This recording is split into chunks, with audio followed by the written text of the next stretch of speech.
नमस्कार। हर संदेश में आपका स्वागत है। मैं विनय जोशी। 5 राज्यों के जो चुनाव होने थे वो संपन्न हो गए और प्रत्याशियों के भाग्य का फैसला ईवीएम में बंद हो गया, जिसका परिणाम 4 मई को आएगा।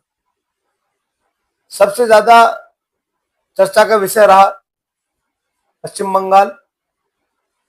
पश्चिम बंगाल ने ऐतिहासिक मतदान के अलावा क्या क्या दिया है, उस पर आज हम चर्चा करेंगे। किन पार्टियों पर क्या प्रभाव पड़ेगा, चुनाव आयोग पर क्या निर्णय रहेगा लोगों का, और विपक्षी पार्टियों में फूट कैसे पड़ेगी, इस विषय को लेकर आज हम चर्चा करते हैं। सर्वाधिक जो पश्चिम बंगाल चर्चा में रहा वो 2 कारणों से रहा। पहला चुनाव आयोग को लेकर और दूसरा सुरक्षा व्यवस्थाओं को लेकर।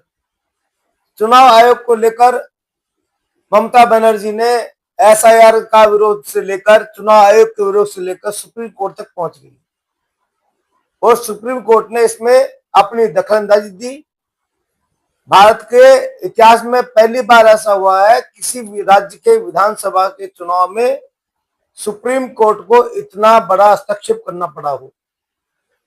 इसको लेकर कोई नेता चर्चा नहीं कर रहे कि देश में शर्म की बात है कि न्यायपालिका को हस्तक्षेप करना पड़ रहा है चुनाव के लिए। भाई, चुनाव कराने का काम चुनाव आयोग का है, उसके निर्णय को हमें मानना पड़ेगा। जो जीतता है वो भी तो मानता है, तो हारने वाले को मानना पड़ेगा। एसआईआर जिन 5 राज्यों में चुनाव संपन्न हुए उन सब में एसआईआर हुई। सबसे ज्यादा होल्ला बिहार और पश्चिम बंगाल में हुआ। जैसे बिहार के चुनाव संपन्न हुए, चुनाव आयोग, ईवीएम, एसआईआर सब दुरुस्त हो गई। जैसे इनमें कोई शिकायत नहीं थी, सब मस्त हो गए। अब पश्चिम बंगाल के अंदर कांग्रेस को कोई आपत्ति नहीं रही एसआईआर से। बिहार में आपत्ति थी, आरजेडी को बिहार में आपत्ति थी, पश्चिम बंगाल में उनको एसआईआर से कोई आपत्ति नहीं, चुनाव आयोग से कोई आपत्ति नहीं। तो आखिर में अलग अलग राज्य के लिए अलग अलग निर्णय रहेंगे क्या? क्या चुनाव आयोग अलग अलग राज्य के लिए अलग अलग तरीका अपनाता है क्या? पूरे देश में एक ही तरीका होता है। तमिलनाडु में भी एसआईआर हुई थी, आसाम में भी हुई थी, पुडुचेरी के अंदर भी हुई थी, केरल में भी हुई थी, सब जगह हुई। पर दिक्कत कहां आई? सबसे ज्यादा पश्चिम बंगाल में। अब तमिलनाडु कोई छोटा राज्य है क्या? 234 विधानसभा क्षेत्र है, क्षेत्रफल के हिसाब से भी छोटा राज्य नहीं है। वहां कोई फोर्स नहीं लगी, कोई आगजनी नहीं हुई, कोई लूट पाट नहीं हुई, कोई हत्याएं नहीं हुई, शांतिपूर्ण ढंग से मतदान हुआ। वहां के भी लोग भी तो मतदाता है, वहां भी तो पार्टी है ना, वहां भी कांग्रेस है ना, वहां पर क्यों नहीं आपत्ति है आपको? आखिर में कहीं न कहीं समस्याएं तो थी, ये पूरे देश ने देखा है। अब लेकिन जिस ढंग से अभी 29 तारीख को मतदान हो गया, एग्जिट पोल आ गए, ओपिनियन पोल आ गए, सबने अपनी अपनी भड़ासे निकाल ली। अब जब तक परिणाम नहीं आएंगे और जिनको लगता है हम हार रहे हैं, वो क्या करेगा?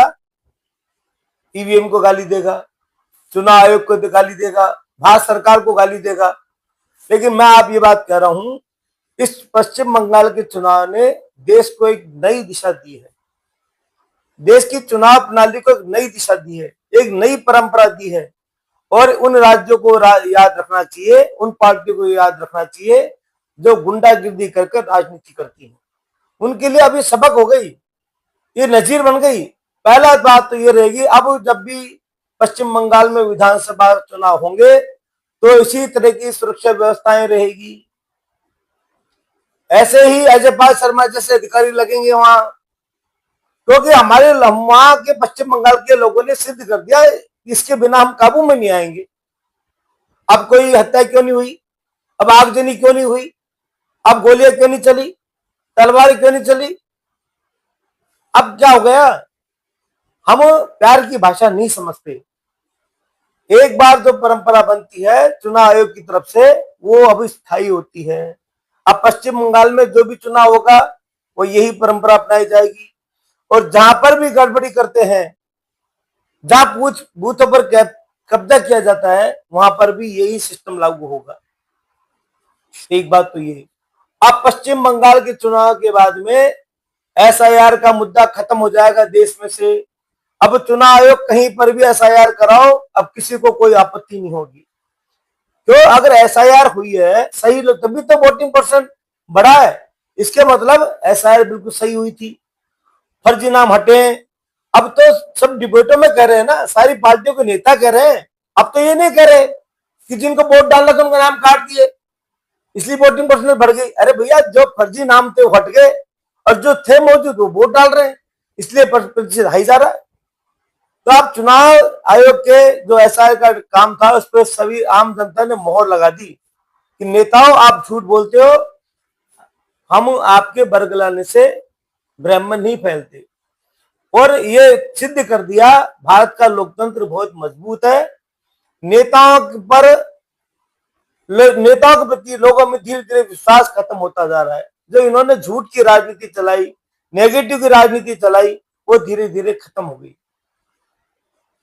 तीसरी बात यह है, ईवीएम भी अब पाक साफ हो गई। अब ईवीएम गंगा जी में नहा के आ जाएगी। इन 5 राज्यों के चुनाव परिणाम के बाद में ईवीएम गंगा जी में डुबकी लगा के आएगी।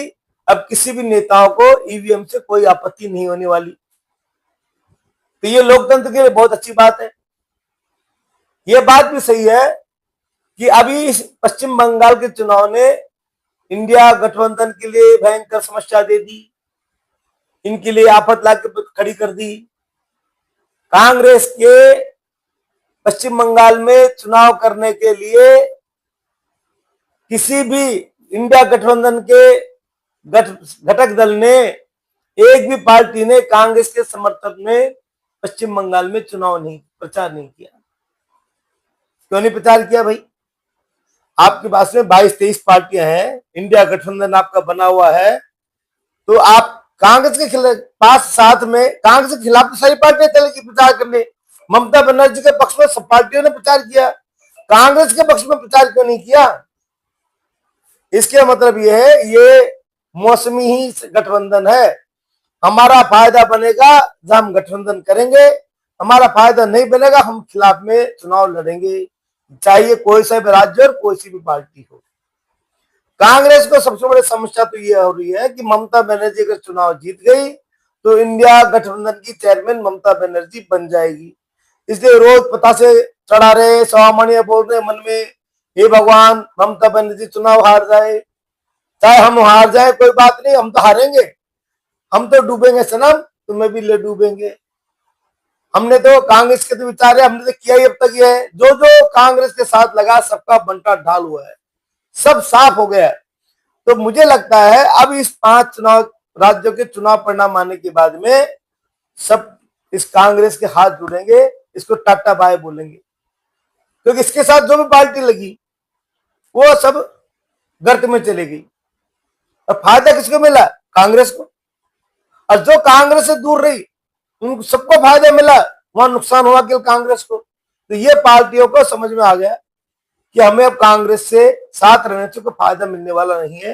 ये सबसे बड़ा इस आने वाले 2027 के चुनाव में, उत्तर प्रदेश में जो चुनाव होने वाला है, वहां अब इंडिया गठबंधन की फूट चलेगी बहुत जबरदस्त।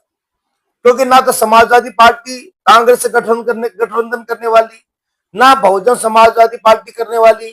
कांग्रेस अकेली लड़ेगी, अकेले चलेगी, विपक्ष का वोट बिखरेगा, उसका सीधा फायदा भारतीय जनता पार्टी को मिलेगा। ये एक भी नहीं हो सकते, क्योंकि अनेक इतने लोग हैं, अलग अलग, सबकी समस्याएं अलग अलग है, सबके पार्टी के मुखिया अलग अलग हैं। ये तो भाई पारिवारिक जो क्षेत्रीय दल होते हैं ज्यादातर पारिवारिक होते हैं। अब पारिवारिक दल जो होते हैं तो उनके आपस में निजी स्वार्थ टकराते हैं। पार्टी के स्वार्थ से ज्यादा उनके निजी स्वार्थ होते हैं, और निजी स्वार्थ के अंदर ही पार्टी घुसी हुई होती है।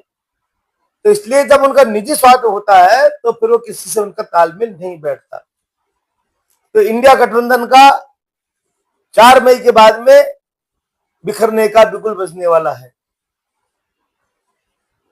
चुनाव ने ये सिद्ध कर दिया मतदाताओं ने अधिक संख्या में वोट डालकर ये सिद्ध कर दिया कि भारत का लोकतंत्र बहुत मजबूत है। कई राज्यों में सरकारें बदलेगी, दूसरी पार्टियों की सरकारें बनेगी, कई राज्यों में रिपीट होगी। तो ये भी बता दिया कि हम काम की पूजा करते हैं, नेताओं के झूठ बोलने से, बरगलाने से कुछ भी प्रभाव नहीं पड़ता। ये बात जरूर है, एक बात और जरूर सिद्ध की है कि कानून का काम है, प्रशासन का काम है कि आप भय मुक्त वातावरण दें। अगर आप भय मुक्त वातावरण दोगे तो हम ठोक कर वोट डालेंगे, ये पश्चिम बंगाल ने बता दिया। और अब जिन भी राज्यों के अंदर उपद्रव होते थे वो सब जगह फोर्सेज जाएगी और भय मुक्त चुनाव होगा, और भय मुक्त चुनाव ही लोकतंत्र के बहुत मजबूत बनाएगा। धन्यवाद, नमस्कार।